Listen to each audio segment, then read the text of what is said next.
Hello, everyone. We are going to be talking about work-life balance today.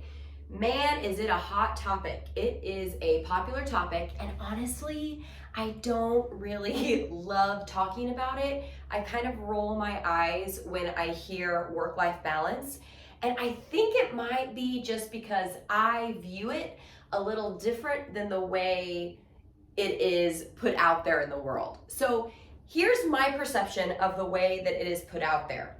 To me, it feels like we are being talked to about work-life balance as though it should be a constant, as though it's a balance, a fine line that we hit, and once we hit it, that's kind of what our ideal life should look like.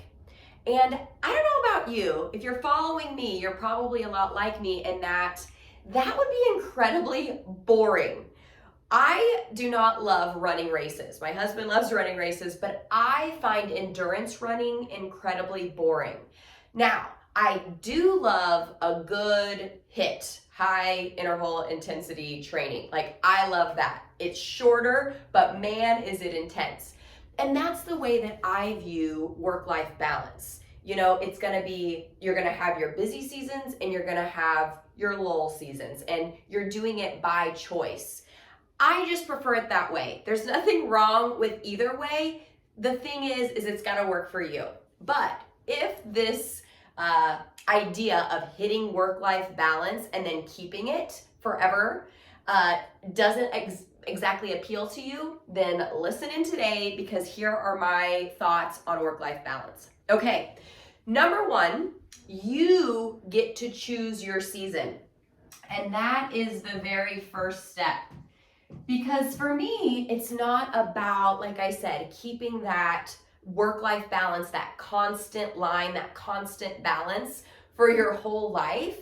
Rather, I am going to choose my season. And so if I am in a season of a launch, or I am in a season of pre-selling for my course, it's going to be a busier season. Or maybe you have a new baby, right? That is going to probably be a busier season. Like, that baby's going to keep you on your toes. Or maybe you have a season where you travel a lot more, whether that be for work or for leisure, whatever it is.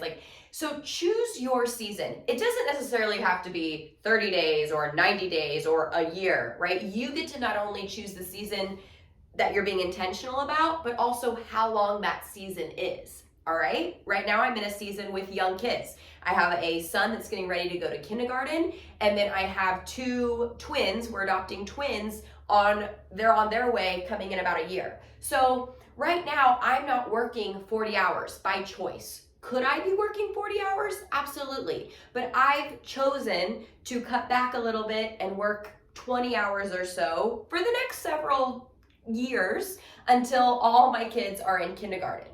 Now, within that, I also have a smaller season, right? Like, I'm getting ready to come up on summer. And so those 3 months are going to be a little different than the fall, where I'm going to be a little bit more intense. We're going to talk about that in a minute, about my work hours and about the work that I'm doing and about the risks that I'm taking. So the first thing I want you to do is choose your season, whatever season you want it to be about right now. This is what I like about you choosing your season, is that it is your choice. I know that sounds like an obvious, but when we don't choose our season, then life kind of chooses us, and we just kind of get swept up in the wave, right? Any opportunity that comes out, we say yes to it, right? Because as long as it aligns maybe with our bigger vision, or maybe it doesn't. But we just say yes, and then all of a sudden we feel overwhelmed, we feel scattered, we feel like our focus is all over the place. So what I like about you choosing your season is it is your choice. It gets to be what's right for you, and then you get to filter your decisions through that later on. All right, along with choosing your season, you get to own that season. So I'm coming up on summer. That doesn't mean I am not working. I'm still working, but it's more of a maintaining work rather than a going after it work, right? And so owning your season, that kind of goes back to what I said about filtering your decisions.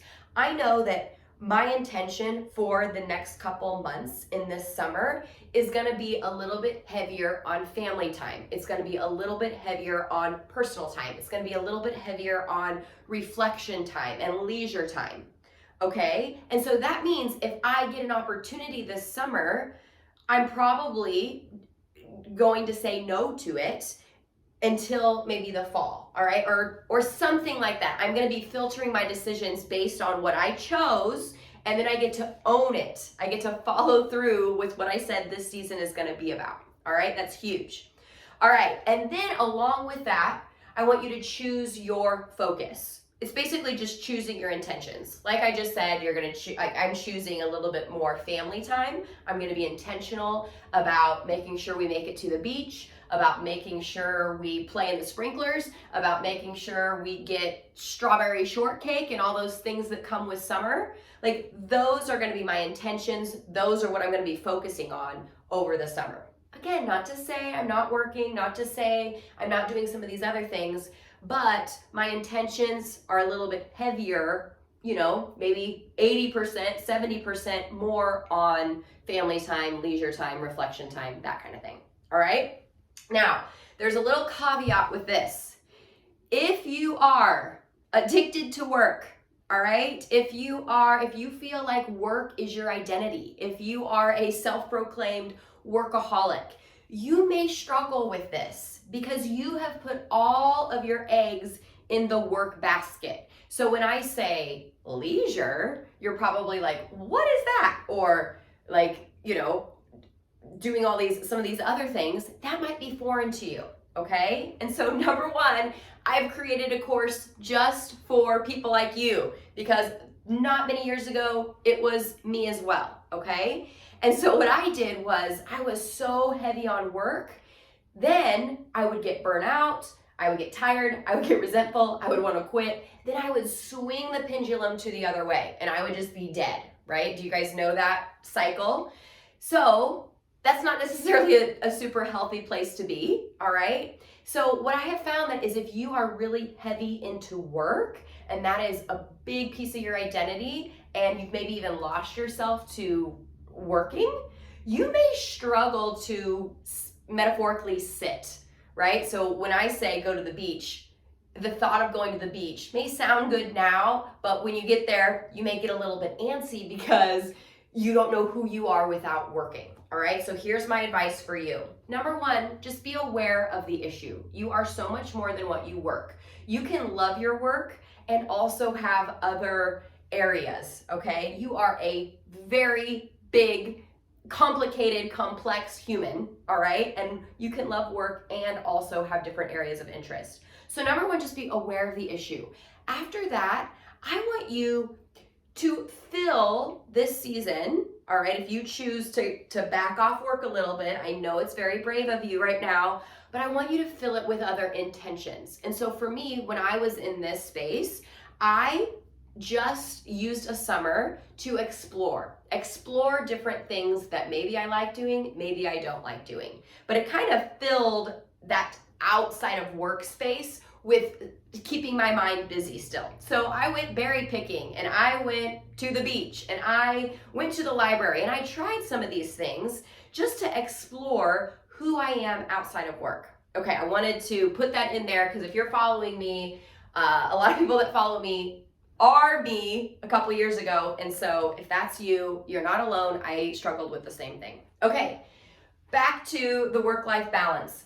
Once you choose your season, the second thing, I like to think of work-life balance as like as a graph, or you're choosing your axes, I don't know. But let's just say there's this one horizontal and there's the vertical one, okay? And so the thing I like to choose next is my pace. So I'm gonna write that in here. Or you can also think of it as your intensity. I'll write it for both.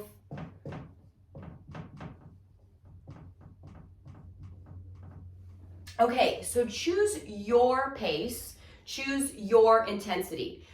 I think a really great example for this is is like finances. So when I worked with a lot of clients around finances, if they would have a goal, let's say to get out of debt, I would say, okay, so get out of debt is your goal. When do you want to do that by?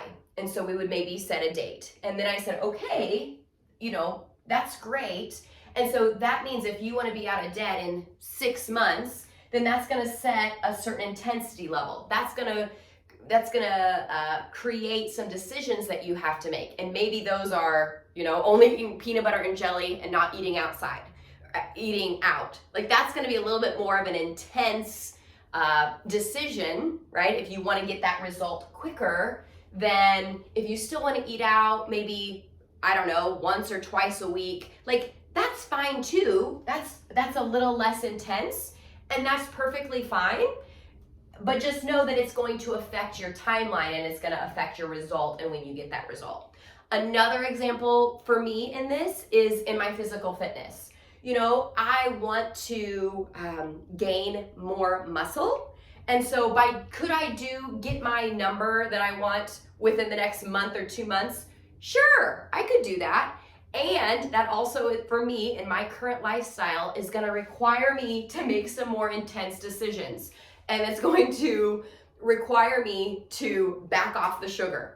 And if I wanted to do that, absolutely, that would pull the intensity. I'm going to have much more intense decisions, right? But that's going to get me to my goal faster.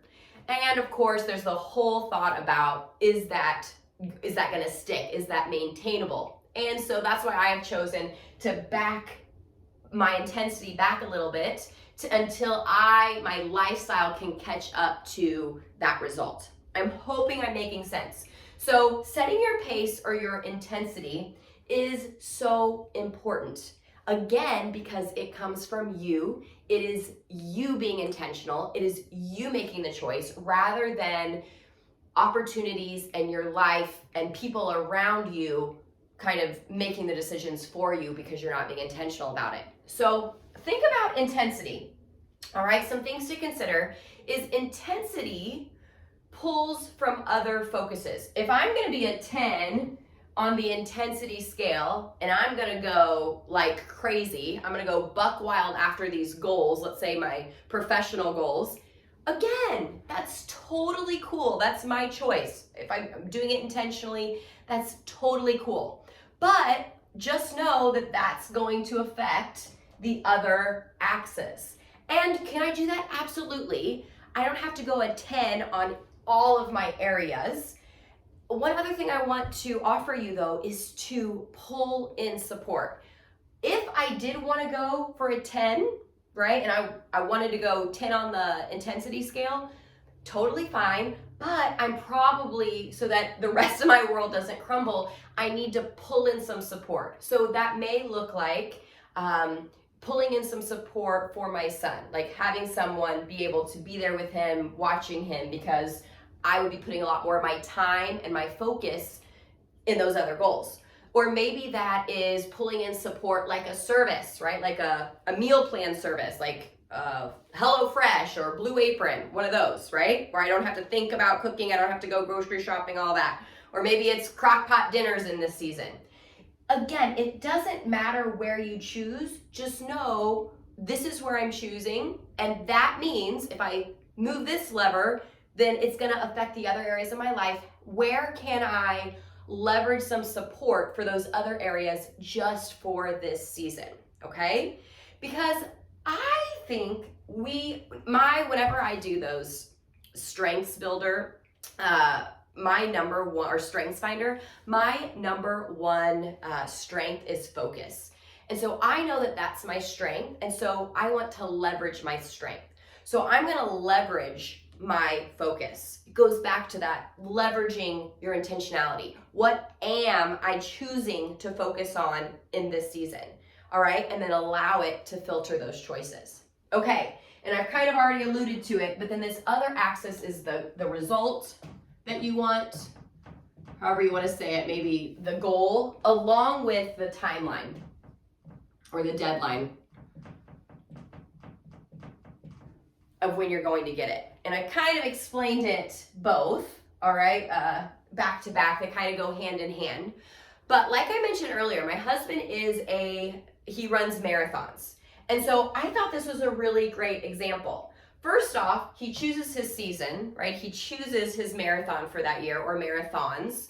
And then it becomes a training season. He has a training season and then like a maintaining season, or an off season, if you want to think of it that way. And then he sets his goal, right? So whether you start with the intensity or you start with the result, the goal, and the timeline, doesn't really matter because they go hand in hand, and you may have to kind of play with both of them and adjust them as they go.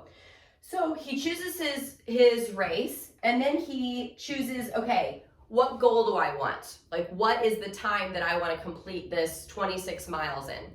So then he sets that, all right? And then based on how much time it is between now and then, he sets his intensity, all right? Sometimes he's going to have multiple long runs in a week. Maybe sometimes if he were to have a little less intense, have a little bit more time to play with, then he's going to just maybe not have as many long runs in a week, let's say. Again, I'm not a marathon runner, but I see him do all of this, and I thought it was a really good example.